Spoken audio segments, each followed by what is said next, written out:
Welcome to Get Moving TV. I'm Dr. Chris Landon and I serve as your host. One of the things that we're doing here in Ventura County is bringing a hospital for children within our hospital at Ventura County Medical Center.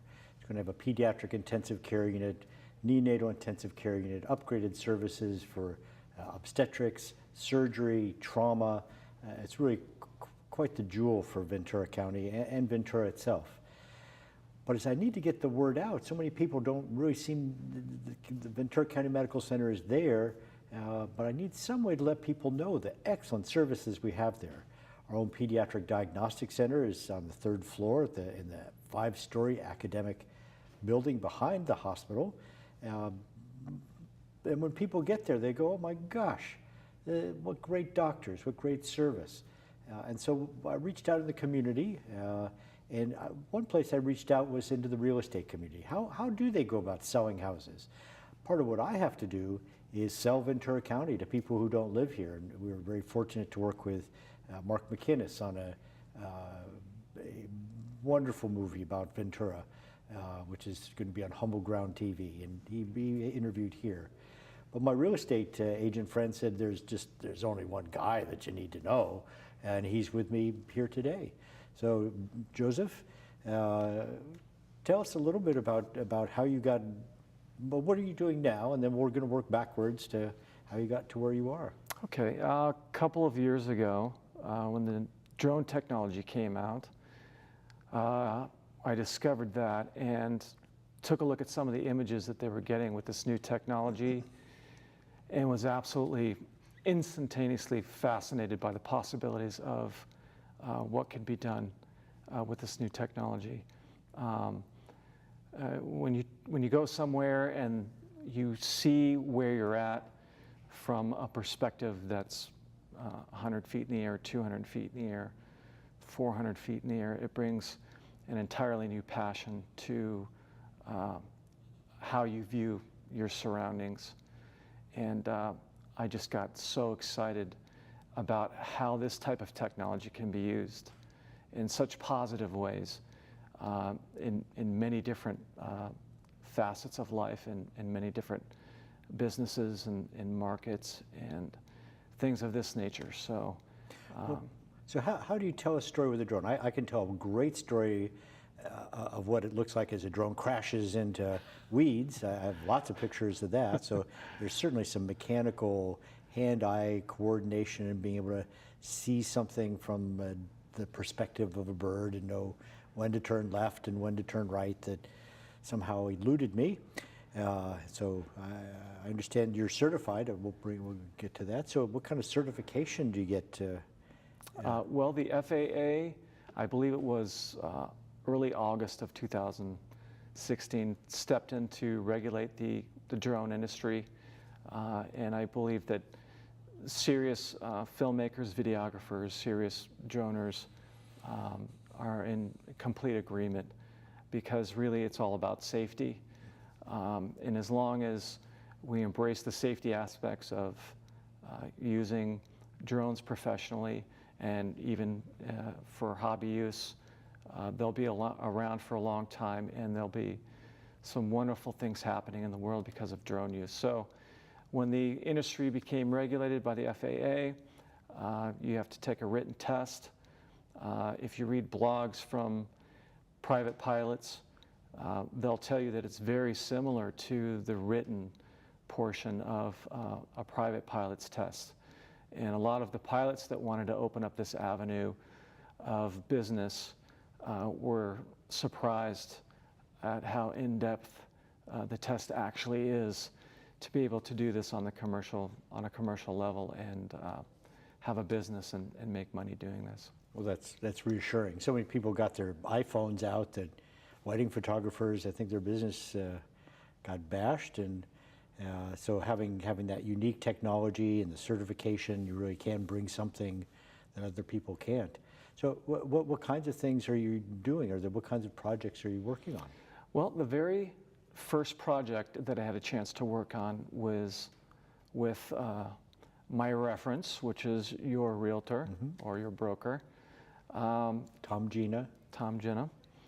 And actually, Tom had slated a National Geographic photographer to shoot a beautiful property in Camarillo that was 1.5 acres, 2 structures, 2 homes on the property that actually stretched street to street. And the National Geographic photographer had a schedule change, wasn't able to do it, and I just happened to meet Tom at a friend's house and started discussing my passion for this new technology, and it fit right in with a need that he needed to have filled at that moment.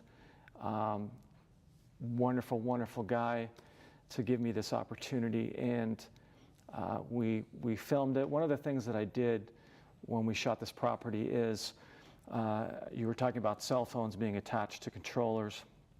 I use a 10-inch iPad, so I have a nice video link of what's happening.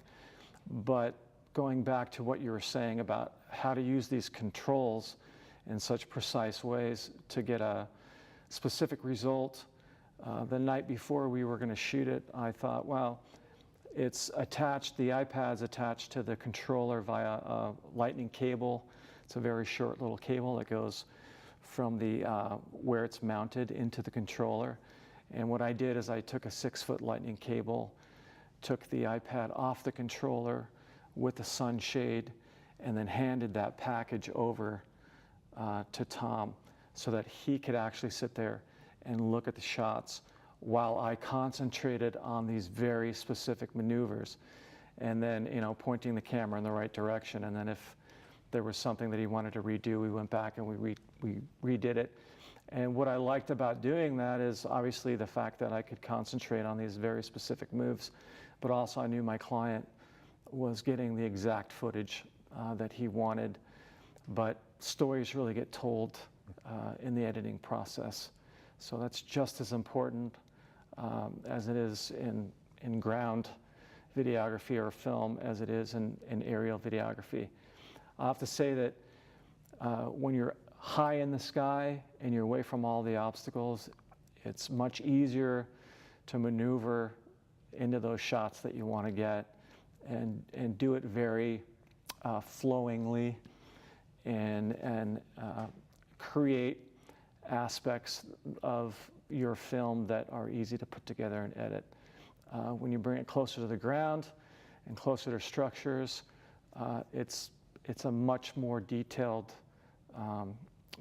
performance to fly in respect to exactly what you want to get on film. Well, you just started to talk about editing. That's certainly the show here.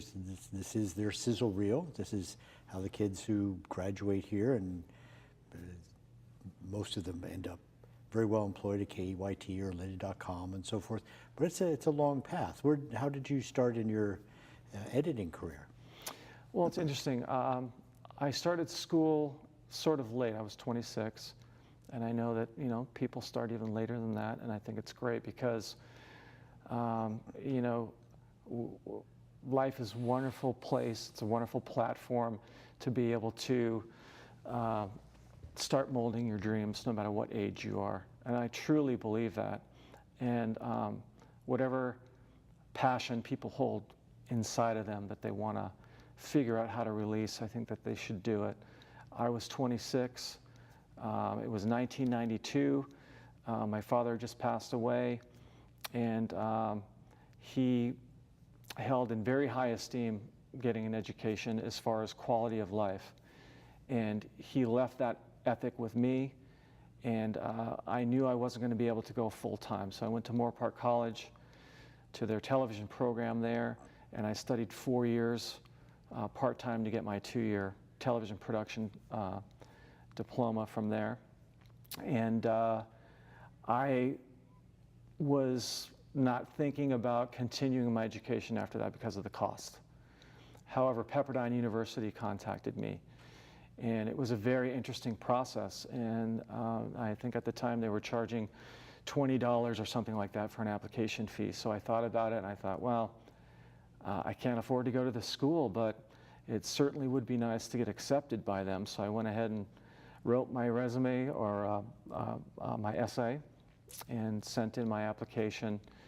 And sure enough, 38 100 students had applied, and I was coming out of Moore Park College with a 3.75 grade point average, and they accepted 800 out of that 3,800.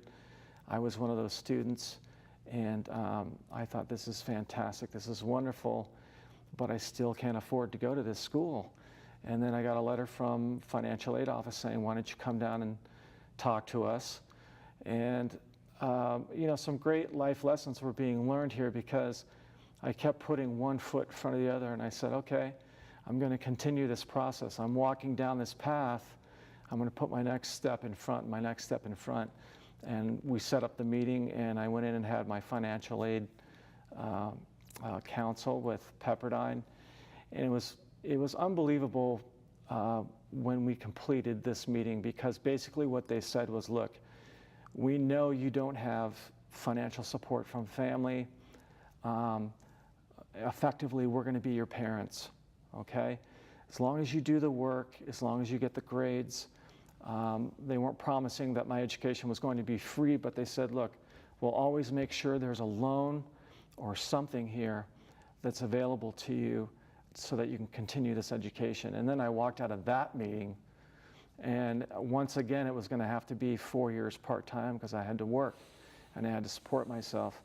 So I thought, well, if I'm going to spend another 4 years at school for a total of 8 years to get you know, a 4-year degree, why not do it at one of the best schools in the country? And so I continued on with television production at Pepperdine. So the editing started at Moore Park, and then continued on with little projects on into my education at Pepperdine.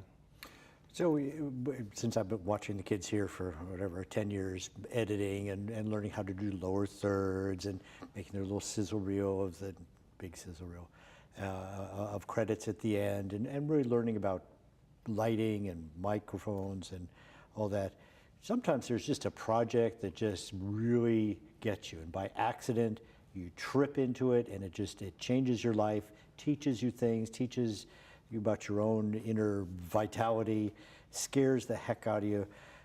So Pepperdine, that's a mild school over in Malibu. Did any kind of projects like that come your way? Yes, absolutely. As a matter of fact, when it came to being inside of the studio, going back to Moore Park real quick, Moore Park College, our entire grade one semester was based on creating a 30-second commercial, or excuse me, I think it was a 60-second commercial inside of a studio where we basically had to figure out our story concept, write our script. It was up to us to gather together the students that were participating in that class as our supporting crew members and whatnot. And then you had 1 day to shoot, one class schedule to shoot, and then you did your editing and you got your grade. That, for me, was the extent of my television production inside the studio. Because what you're referring to, what happened at Pepperdine, was my minor area of study was theater. So I was connected to the theater department, and Pepperdine had an international studies seminar that they would put on for the students every year and discuss the different parts of the world that you can go to for different studies. George Nielsen at the time headed the theater department at Pepperdine, and he was a graduate from Edinburgh, the University of Edinburgh in Edinburgh, Scotland. They have one of the largest international arts festivals in the world, and it was George Nielsen's dream to get together students at Pepperdine and bring them to the festival and participate in this unbelievable festival. And it's an interesting story too, because it was a festival proper where the city was paying for these professional groups to come to the festival from all around the world. But there were a lot of universities and kind of avant-garde groups that wanted to participate, and the city resisted for quite a while, and then they finally got so much response from these other groups that wanted to participate that they finally broke down, and they created an office to correlate shows. People started picking up venues all throughout the city. And so they called it the Festival Fringe because it was the festival that was happening around the festival proper and all these different venues all over the city. And it eventually got so large that it was larger than the actual festival proper itself. So to actually book a venue took a couple years, so Pepperdine would go every 2 years.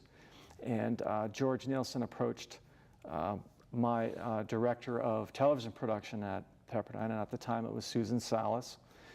And he said, look, I want you to come along and make a marketing video that we can show at the International Studies Seminar, because we don't have one, and this is an unbelievable program, an opportunity for students to participate. So we would love it if we'll give you whatever you need. And you know, they encouraged students at the time to take up to 9 units as a summer study program, and the majority of the coursework would get completed before they left on the tour. And then I was approached by Susan Salas, my director of television production, and she was the one who put into my head, and she said, Joseph, take it a step further. Don't go on a 6-week tour through Europe and create a 5-minute video. She said, create a 30-minute documentary, enter it into our student film festival, and I will give you credit for the next level of television production. And she gave me a little handout on documentary filmmaking, because I hadn't officially taken a documentary filmmaking course at that time. And the 2 things that I remember all these years later that really stuck out to me is the author of this pamphlet basically said, look, when you do this type of filming, you're not a tourist. You know, pick up that camera with absolute intention and do that full well knowing that everything that you have planned will most likely change along the way, and go with it. Be very intentional about what you do, but go with it. And this is the way that things change as you're moving through the process. That's your opportunity to bring out your creativity and your passion about what you're doing. So what I did before we left is I interviewed George Nielsen and had him talk about the program and the participation of the students. And that actually helped me to create my outline and my daily shot goals and things that I wanted to accomplish along the way in the trip. And it was an unbelievable experience. They started in New York to watch theater on Broadway. They were rehearsing shows. Then they go from New York to England, and they're watching theater in England and rehearsing the shows. They go to Stratford upon Avon, the River Avon, the birthplace of William Shakespeare. Shakespeare's tomb is there. And then his wife, the Anne Hathaway cottage, 500-year-old cottage that he built for her, is still there. And that constitutes the first 3 weeks of the tour. And rehearsing is done, and then the last 3 weeks are actually spent at the festival in Scotland. And I think I brought back 17 hours of footage. And at the time we were using, you know, high definition videotape, a lot different than what they have now. And it took me 2 months to actually log every shot of 17 hours of footage so that I could finally go back and start grabbing what I needed in the editing room and start piecing this thing together. And then finally it was entered at the Student Film Festival, and it did win all those years ago. Whether or not they're still using it, I don't know. They probably have a higher definition version nowadays of that festival than what I was able to film all those years ago. Tell me about just one day, that's all. So how did you plan when you were in New York or you were in Glasgow? What kinds of things did you see? Are you just behind the stage? And I remember being at a show in San Francisco of cross-dressing men, and from the back, from the front, oh my gosh, they know their lights, they know everything. So what kinds of things did you pick up in terms of production, and what did you try and capture? Were you trying to capture someone's emerging dream, or capture their beautiful voice or their abilities to act? What kinds of things ran through your head in terms of your goal? I think if I soul search even today, what I can't help but bring out is that I want to create something that is a thing of beauty, visually beautiful. I wanted, when I did that back then, I wanted people to get the excitement of this once-in-a-lifetime experience. And so there were different layers of how to film this that were going through my head. I wanted to capture in detail the surroundings of every place that we went to, and grab parts of the culture that we were in with the camera. And a lot of times I didn't know exactly what that meant and what that was going to be.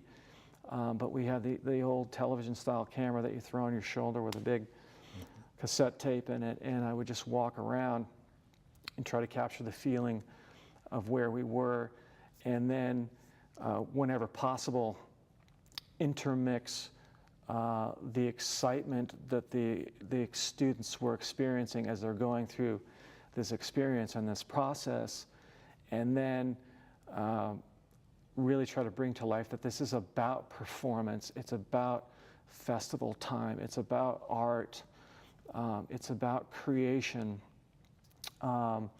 it's about allowing all these feelings and emotions to come out through what you see in a camera lens.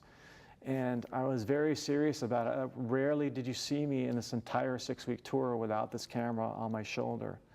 I definitely wanted to get too much footage rather than not enough to be able to put this story together about these students coming from very different aspects of life, very different backgrounds of study, but who all shared this passion for life through the arts. And so it was I planned to keep that camera with me and try to capture things that were both beautiful and exciting and would bring out the passion of the students that were going to ultimately end up, watching this video. And so I planned, and then as things changed, I rolled with the punches, and then, brought the story out in the editing, which I think, that's the basic process of what filmmakers do. So did you participate? I mean, that's yes, because I did. You are joyfully creating there. You're not just the man with a big thing on his shoulder. So I was lucky enough to attend Pepperdine, where I had the chance to head to the festival twice, because they went every 2 years, and I was going to be there 4 years part-time for my studies. So I did go twice. The first time I did participate in some bit parts as an actor in the shows. We were doing A Streetcar Named Desire, Marlon Brando. And then the second time I went strictly as an actor. So I got to be able to feel what it was like to perform on that stage. And that experience is all self-promoted by these different groups that come to the festival. So I mean, they're all over the streets performing because they want you to come to their venue. It's a poster fest. People are putting up posters everywhere. Just an unbelievable experience. And then sitting down quietly in an editing room after that experience and trying to figure out how to piece together a story with 17 hours and get it down to 30 minutes.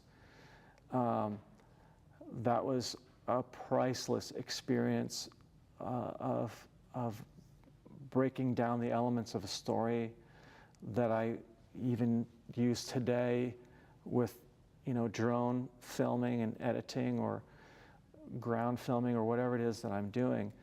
But basically that was skills all rolled into one experience. It's like, here it is, here's this opportunity, do you want to take it or not?